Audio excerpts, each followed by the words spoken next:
This session is an example of cognitive behavioral therapy with John, who is actually also one of my favorite therapists, working with a client named Meredith. Thank you so much. You're welcome. CBT, as it's popularly called in the literature, is similar to behavior therapy in that it focuses on learning theories, with the real specific focus in the session being what are the maladaptive or irrational cognitions, and what are the maladaptive or unhelpful behaviors that the client is engaging in. Right. And when you work within the realm of cognitive or cognitive behavioral, it can be very gentle, very collaborative process, sort of like Aaron Beck. And I like that approach, Right. but also it could be a little more abrasive and forceful, like Albert Ellis's rational emotive behavior therapy and his tendency to dispute or to use disputation to push people out of their irrational thinking. So in this session that we're about to watch, John uses a very standard cognitive behavioral opening, and he makes a problem list. And in this particular segment, we don't see Meredith list any more problems than the first one, because that's the one we chose to work on. He also uses the classic 3-column cognitive behavioral technique, working with the problem of shyness that she's experiencing. And so let's take a look. Okay.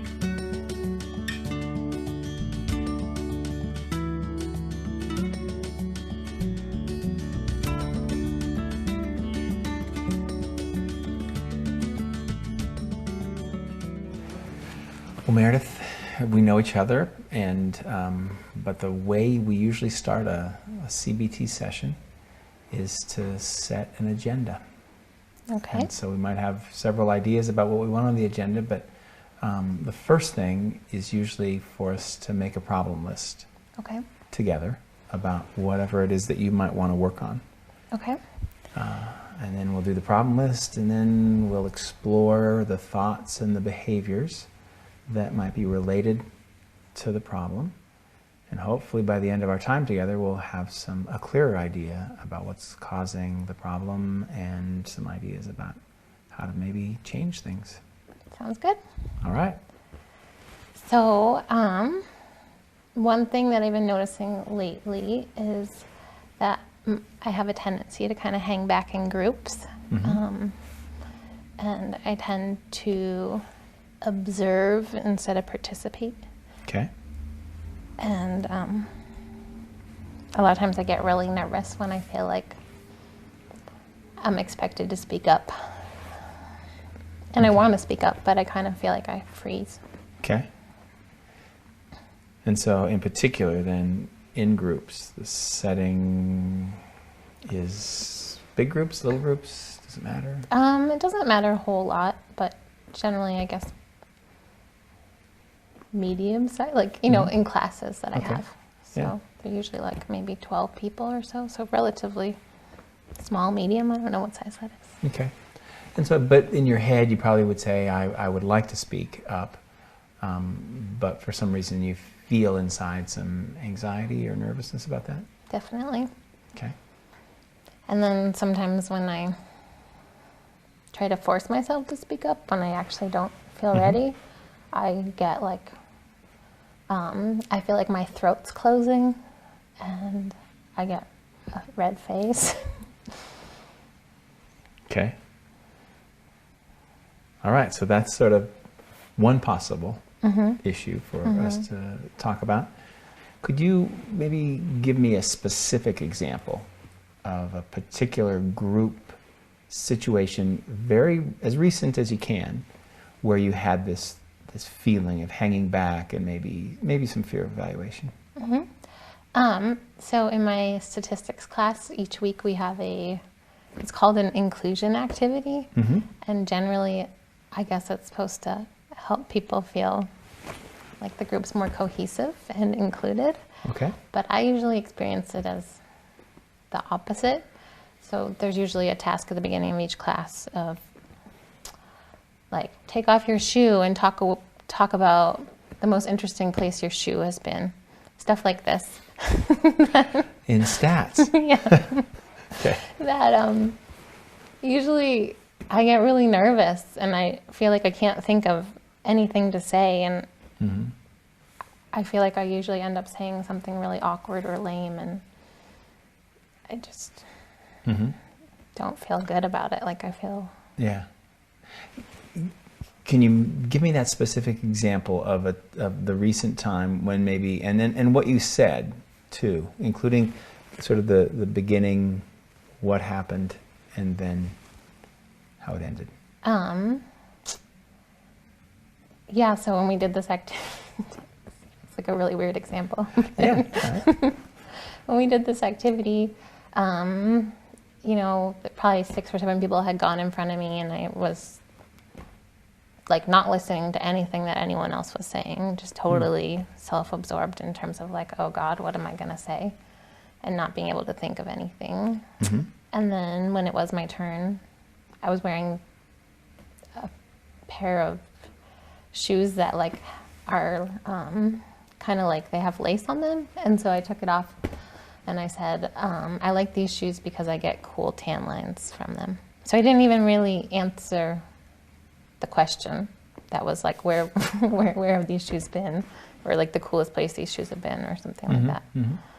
And then after I went, I didn't really listen to anything else anyone said, because I was still like stuck on why didn't I answer the question, and just kind of feeling awkward. Okay. So what I'm doing here is I've got several columns that I'm building. And the first one is you're in the stats class and you're going through an inclusion activity. And the second one is the thoughts that you're having. Okay, what thoughts are going through your mind. And the thoughts are, oh God, what am I going to say? Those are the early thoughts. And then maybe the later thoughts are, why didn't I even answer the question?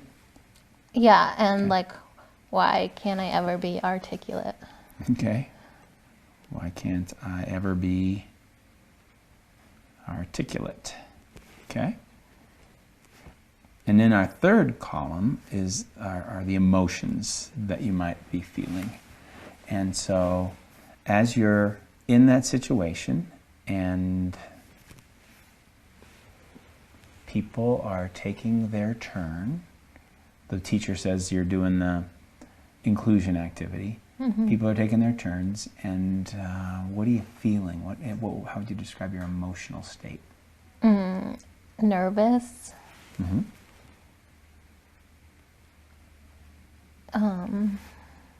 Yeah, like fearful. Okay. And like it's almost like I'm anticipating embarrassment. So I don't know if that's a feeling or not, but usually I feel embarrassed. I put that in the thought column just because it seems like the anticipation of it is probably a thought, but embarrassment when you're in the middle of it is probably a feeling. Does that make sense? And then, so I got nervous, fearful, embarrassed as the emotions. And on a scale of 0, not at all, 100 being the most of that feeling you could ever have, how would you rate? Let's get rid of nervous because it's sort of covered by fearful. How would you rate fearful, and how would you rate embarrassed? Maybe fearful, like a 4. Okay. Or a 5, I don't know. 4 out of 5 out of 100? 45. Okay. I was going to say, oh, feeling pretty calm. So a 40 or a 50? Yeah. Okay. And embarrassed? I'd say that's higher. A little higher. Yeah, like a 70. So maybe a 70. And that would be at the moment that you're talking, or right afterwards, or right before? Fluctuate at all? Yeah, I'd say like both during and after. Okay.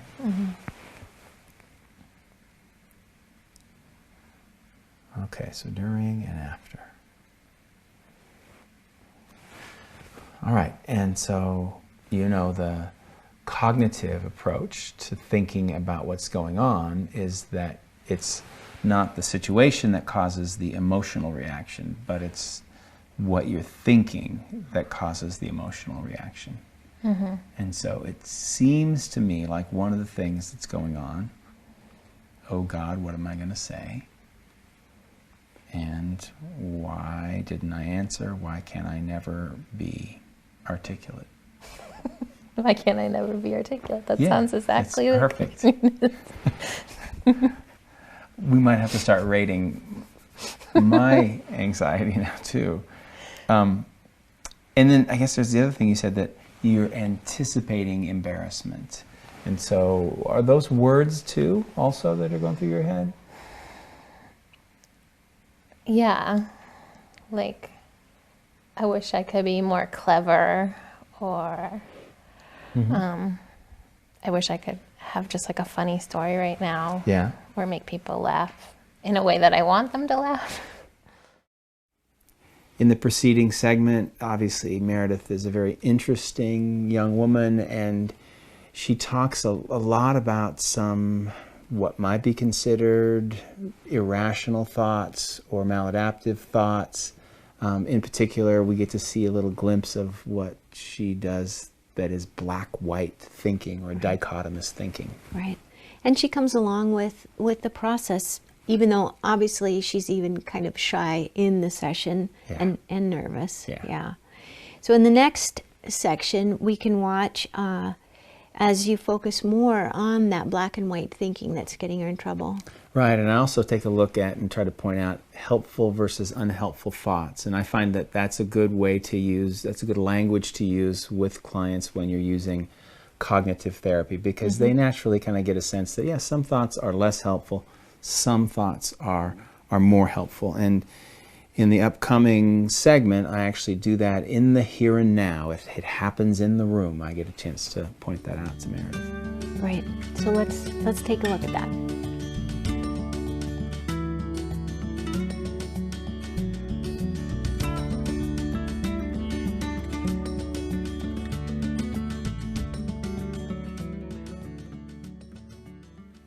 And one of the things I'm doing now is, a lot of times when you think about the thoughts that trigger the emotions, these are the thoughts that we would categorize as less helpful, okay? Kind of unhelpful thoughts.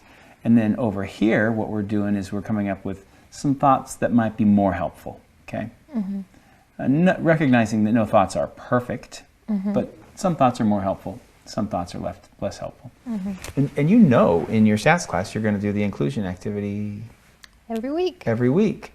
And so one possibility is you could come in prepared to shift your thinking from the less helpful to the more helpful. Just an idea. It's a good idea. Okay. So what else besides this is silly and what I say doesn't matter all that much?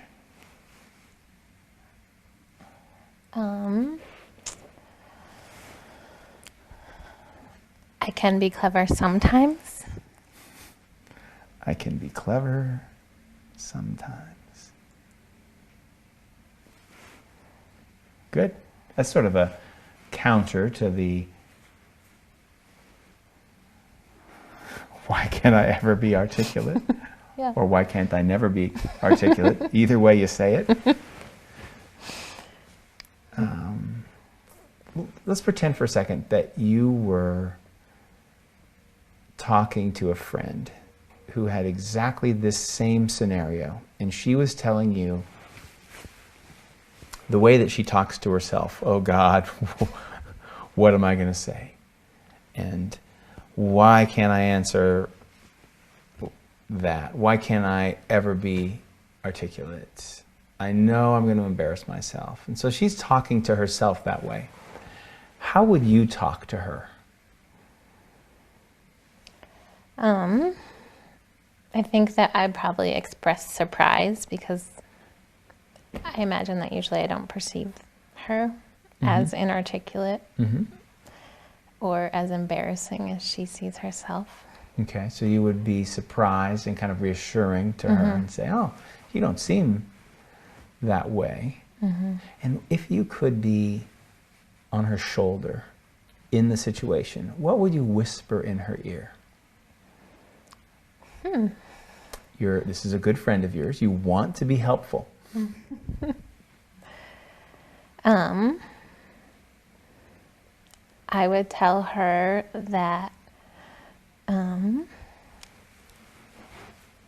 she's funny and charming and usually has really cool stories to tell because she's had lots of good experiences.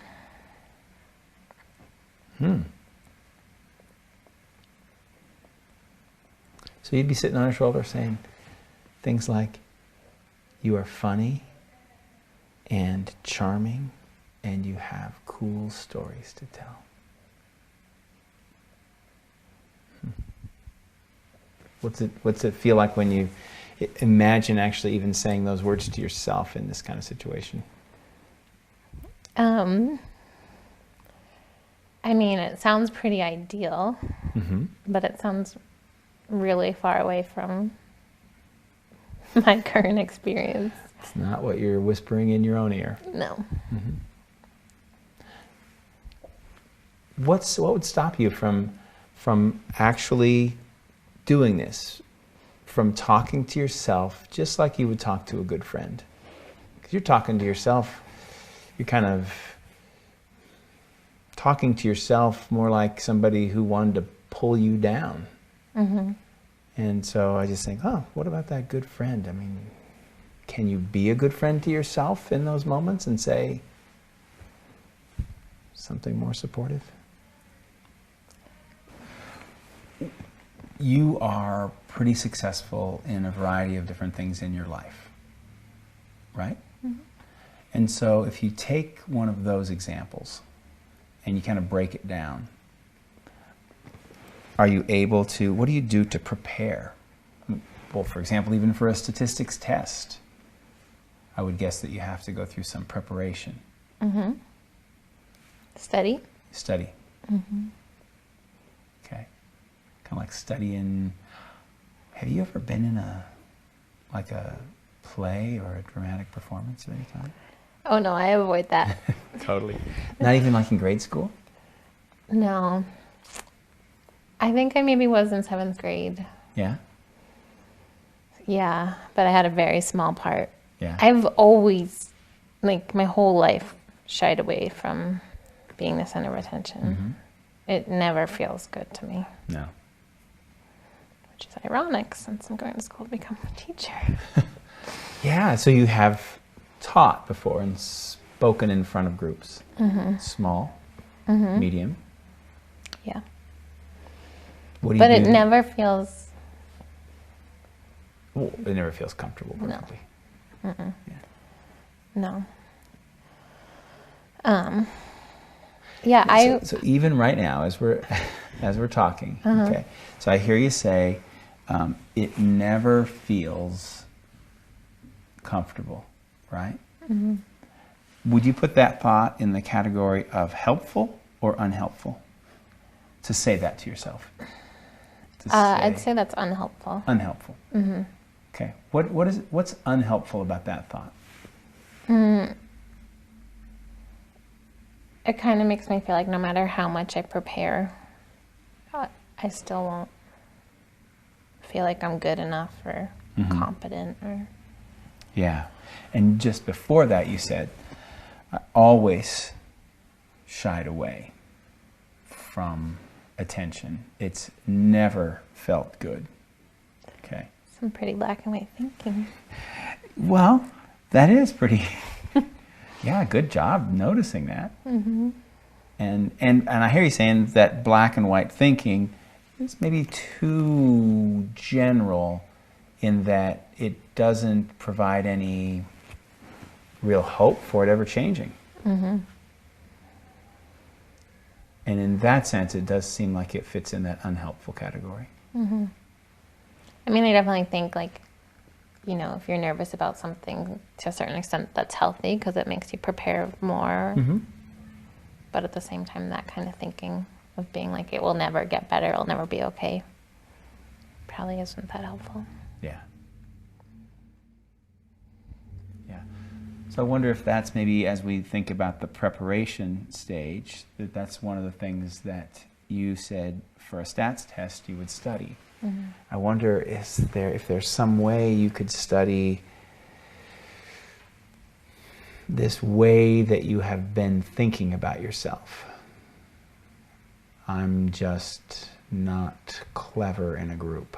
I'm just not comfortable. I've always shied away from that. I wonder if there would be different ways you could say things to yourself. Mm-hmm. For instance? For instance? There are times when I am comfortable in groups. There are times I am comfortable in groups. And that you probably would put into the more helpful thought category.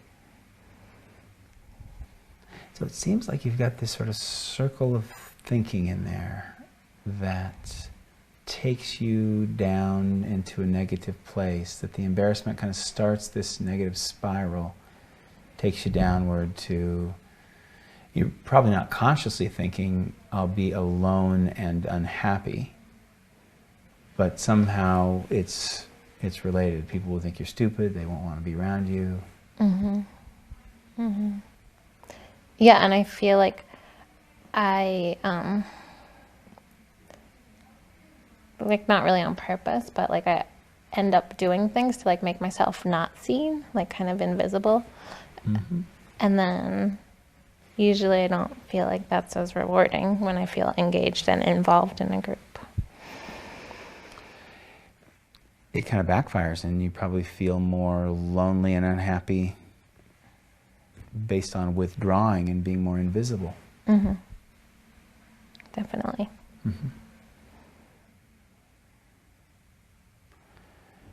And so you hold that belief of, if I do something embarrassing, it will go down that spiral, I'll be alone and unhappy, despite the fact that you told me just a couple minutes ago that you had a very embarrassing experience that now has added to your repertoire as a good storyteller. It's another story you can tell. Mm-hmm. Yes. So you can see that I'm questioning the evidence, and I wonder if you are questioning it too, or if you're just thinking, I better go along with this for now. No, I definitely think that you're right. I just like hearing you say that I'm a good storyteller. That's so not my experience. I don't think I'm a good storyteller, so it's hard for me just to say sure. But I agree with the evidence part. There is evidence that you have told some good stories. Yes. You're not sure you would conclude that therefore makes you a good storyteller. Exactly. Mm-hmm. So sometimes you are a good storyteller, and sometimes you're a less good storyteller. Mm-hmm. Mm-hmm. And so I kind of hear you, it sounds like you're very careful about coming to any positive conclusions about yourself, but you're much less cautious. You're much less cautious. You're more of a risk taker when it comes to jumping to negative conclusions about yourself. Would you say that's? Mm-hmm. Yeah, I would say that's accurate. And so as we kind of head down sort of toward the end of our meeting today, I'm thinking about, well, what might be some useful things for you to try, experiment with, to see if it's helpful for you in coping with this situationally based problem. Mm-hmm. Rita, I really like using that third person technique as a method for helping clients talk to themselves more gently.